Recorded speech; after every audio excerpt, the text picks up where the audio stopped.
Hello प्यारे बच्चों, कैसे हो आप सभी। आज हम एक्सरसाइज 4.5 शुरू करने वाले हैं। डिटरमिनेंट का हमारा चैप्टर 12 का मैथ्स का। और एक्सरसाइज 4.1 से 4.4 तक हम पहले कर चुके हैं। कुछ पहले के वीडियोस हैं, वो एक बार आप डिस्क्रिप्शन में देख लेना अगर उन्हें नहीं देखा हो। इस एक्सरसाइज के लिए हमारा जो इम्पोर्टेंट पार्ट है वो है माइनर और कोफैक्टर। तो माइनर और कोफैक्टर आप आई होप पिछली वाली एक्सरसाइज में कर चुके हैं। माइनर और कोफैक्टर आप निकाल चुके हैं पिछली वाली एक्सरसाइज में, 4.4 एक्सरसाइज में। तो कोफैक्टर की हेल्प से हम अपना नेक्स्ट टॉपिक करेंगे जिसको बोलते हैं adjoint of a matrix. Determinant के टॉपिक के अंदर हम मैट्रिसेस की दोबारा से बात कर रहे हैं। तो दोनों भाई भाई चैप्टर है, पहले ही बताया था बिल्कुल स्टार्टिंग में। तो डिटरमिनेंट के चैप्टर में हम किसकी बात कर रहे हैं? एडजॉइंट ऑफ अ मैट्रिसेस की। ठीक है, तो एडजॉइंट ऑफ अ मैट्रिसेस को सिंपल शब्दों में समझते हैं। एनसीईआरटी की बुक में एक डेफिनेशन दे रखा है, उसको मैं बिल्कुल देसी भाषा में डिकोड करके बताता हूँ आपको कि एडजॉइंट ऑफ अ मैट्रिक्स होता क्या है। जो बोल रहा हूँ उसे हिंदी में एक बार अपनी नोटबुक में भी लिख लेना और अपनी मुखसुक भाषा में लिख लेना कि एडजॉइंट ऑफ अ मैट्रिक्स होता क्या है। एडजॉइंट ऑफ अ मैट्रिक्स होता है एक मैट्रिसेस के कोफैक्टर्स निकाल लो 9 के 9 एलिमेंट के। अगर एक 3x3 का मैट्रिसेस दे रखा है तो इसके क्या कैलकुलेट करने हैं? आपके 9 के 9 एलिमेंट के आपको कोफैक्टर कैलकुलेट करने हैं। और उसके बाद इन सबका जो आंसर आए, इन सबका जो भी आंसर आए उसको एक मैट्रिसेस के अंदर रख के उसका ट्रांसपोज कर देना है। मैंने क्या बोला कि अगर एक 3x3 का आपको मैट्रिसेस दे रखा है, उनके जितने भी एलिमेंट्स हैं उन सबके कोफैक्टर निकाल लेने हैं आपको। ठीक है, और उन कोफैक्टर का आपको क्या करना है? एट द एंड आपको उन कोफैक्टर का ट्रांसपोज करना है। ठीक है, और आपका वही यहाँ पे वैसे ही आपका कैलकुलेट हो जाएगा आपका एडजॉइंट ऑफ अ मैट्रिसेस। तो मैं एक बार मैंने लिख दिए ये, तो एक बार हम वापस से मेमोराइज करके देखते हैं। हम एक बार वापस से मेमोराइज करके देख लेते हैं एक बार है क्या कि जैसे अगर मेरे को A11 का एडजॉइंट निकालना है तो इसका रॉ और कॉलम छोड़ दिया तो बचा 4 3 3 4। ठीक है, मैंने क्या बताया था? डॉक्टर साइन का यूज तो होगा ही होगा कोफैक्टर के अंदर। डॉक्टर साइन का मतलब 4 पोजीशन पे साइन चेंज होंगे। ठीक है, तो अब सेकंड है A12 पे हमारा साइन चेंज हो गया। अब उसके बाद ये कॉलम और ये रॉ छोड़ दिया तो 1 3 1 4 1 3 1 4। ऐसे ही A13 निकाला। A13 कौन सा? ये वाला एलिमेंट। तो ये रॉ और ये कॉलम छोड़ दिया तो 1 4 1 3 है ना। तो अब मैंने सॉल्व कर करके लिख देता हूँ। मैंने बाकी के एलिमेंट्स पहले लिख दिए तो मैंने सॉल्व करके लिख देता हूँ। 16 हो जाएगा ये, 16 माइनस 9 यानी कि 7। अगला आ जाएगा माइनस 4 माइनस 3 यानी कि माइनस ऑफ 1। उससे अगला आ जाएगा बताओ 3 माइनस 4 यानी कि -1। नेक्स्ट आ जाएगा हमारा माइनस ऑफ 4 3 12 माइनस 9, 12 माइनस 9 यानी कि माइनस ऑफ 3। इससे अगला आ जाएगा हमारा 4 माइनस 3 यानी कि 1। और इससे अगला आ जाएगा माइनस ऑफ 3 माइनस 3 यानी कि 0 ही आ जाएगा ये ओवरऑल।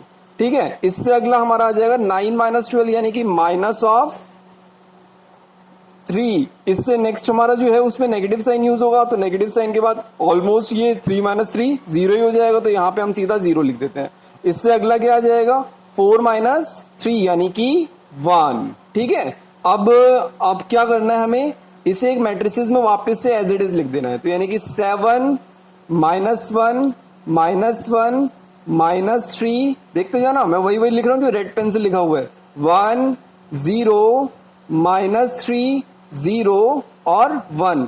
अब मुझे बस एडजॉइंट निकालने के लिए इस मैट्रिसेस का ट्रांसपोज कर देना। पहला स्टेप क्या था? मैंने सारे एलिमेंट्स का कोफैक्टर निकाल लिया। और सेकंड स्टेप क्या था? मैंने उसको एज इट इज एक मैट्रिक्स की फॉर्म में रख दिया। और फिर उसके बाद जो मैट्रिक्स बन के आया इसको थर्ड स्टेप के अंदर मैं क्या कर दूंगा?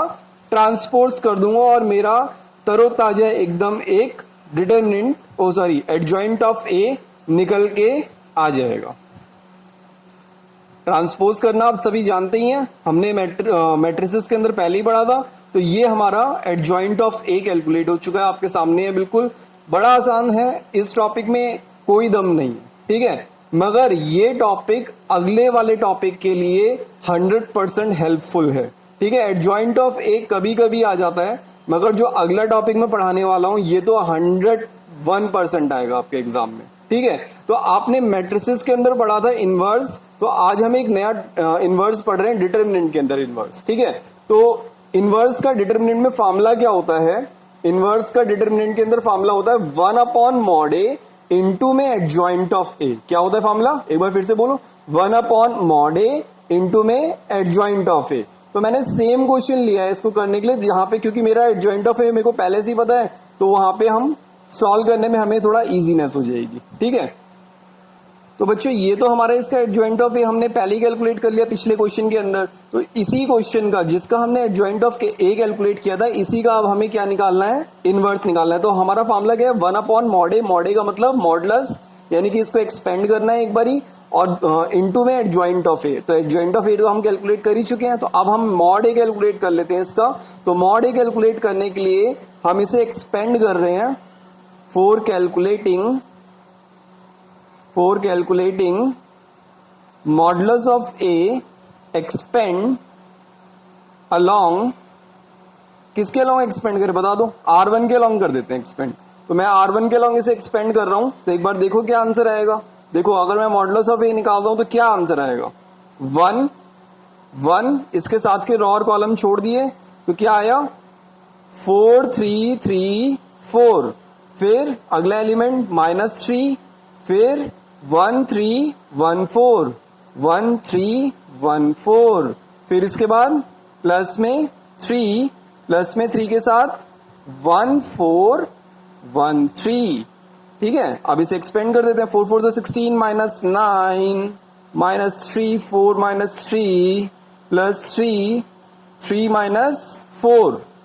ठीक है, तो ये तो हो गया 7, ये हो गया -3 इंटू में 1, और अगला वाला हो जाएगा मेरा -3।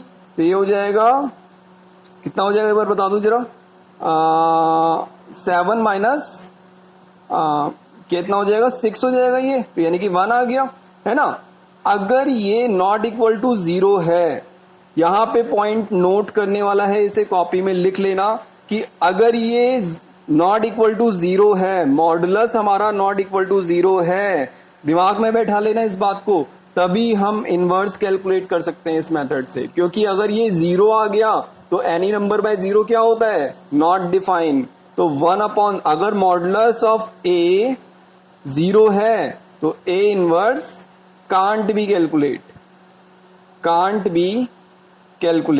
तो अभी देखो मेरा मॉडुलस ऑफ ए तो 1 है, तो अब मेरे को ए इनवर्स निकालना है। तो ए इनवर्स का फॉर्मूला 1/mod A, यानी कि 1/mod A क्या है मेरा, 1 ही है, 1/1 इंटू में adjoint of A. Adjoint of ए क्या है, 7 -3 -3 -1 1 0 -1 0 और 1। 100% यहां से बेटा क्वेश्चन आने वाला है, इंपॉर्टेंट टॉपिक है ये, इसे मार्क कर लेना, ये इंपॉर्टेंट टॉपिक है। एक्सरसाइज 4.5 के जितने भी क्वेश्चन है, या तो उसमें एडजॉइंट ऑफ ए निकालना है या फिर इनवर्स ऑफ ए निकालना है। ठीक है, तो ये दोनों टॉपिक मैंने आपको समझा दिए। एक बार वीडियो को मैं कह रहा हूँ कि वापस से रिपीट करके देखना, उससे आपको बहुत ज्यादा डेप्थ में क्लियर हो जाएगी बात। इसी क्वेश्चन को एक बार वापस से करके देखना, फिर एनसीईआरटी के क्वेश्चंस दोबारा से करके देखना। ठीक है, एक्सरसाइज 4.5 जो है वो कंप्लीटली इस तरीके से हो जाएगी, और आराम से इस एक्सरसाइज को करना, और भी चीजों को करते रहो, क्वेश्चंस को करते रहो। ध्यान रखो अपना, टेक केयर, बाय बाय।